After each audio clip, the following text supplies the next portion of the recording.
ஊழியர்களுக்கு ஒரு பெரிய நிவாரணமாக செயல்படாத ஊழியர் வருங்கால வைப்பு நிதி அமைப்பு இபிஎஃப்ஓ கணக்குகளில் உள்ள நிதியை அழித்து திருப்பித் தர அரசாங்கம் முடிவு செய்துள்ளது.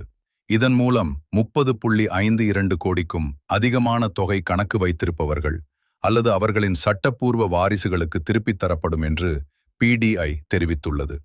தொழிலாளர் அமைச்சக வட்டாரத்தின்படி தொழிலாளர் மற்றும் வேலைவாய்ப்பு அமைச்சகம் இந்த விஷயத்தை மறு ஆய்வு செய்து ஒரு 1000 ரூபாய் வரை இருப்பு வைத்திருக்கும் 7.11 லட்சம் செயல்படாத இபிஎஃப் கணக்குகளுக்கு தீர்வு காண ஒப்புதல் அளித்தது.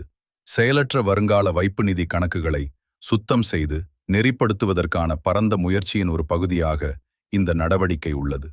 செயல்படாத இபிஎஃப் கணக்குகள் என்றால் என்ன? ஒரு இபிஎஃப் கணக்கு 36 மாதங்களுக்கும் மேலாக ஊழியரிடமிருந்தோ அல்லது முதலாளியிடமிருந்தோ எந்த பங்களிப்பும் பெறப்படாவிட்டால் அது செயல்படாத கணக்காக வகைப்படுத்தப்படும். செயலற்றதாக இருந்தாலும் இது போன்ற பல கணக்குகள் இன்னும் திரட்டப்பட்ட சேமிப்பை வைத்திருக்கின்றன. தற்போது மொத்தம் 31.86 லட்சம் செயல்படாத இபிஎஃப் கணக்குகள் உள்ளன. அவை மொத்தமாக 10,903 கோடியை வைத்திருக்கின்றன. இவற்றில் 7 லட்சத்திற்கும் மேற்பட்ட கணக்குகளில் ஒரு 1000 ரூபாய் அல்லது அதற்கும் குறைவான இருப்பு உள்ளது. அதாவது 30.52 கோடி ரூபாய்.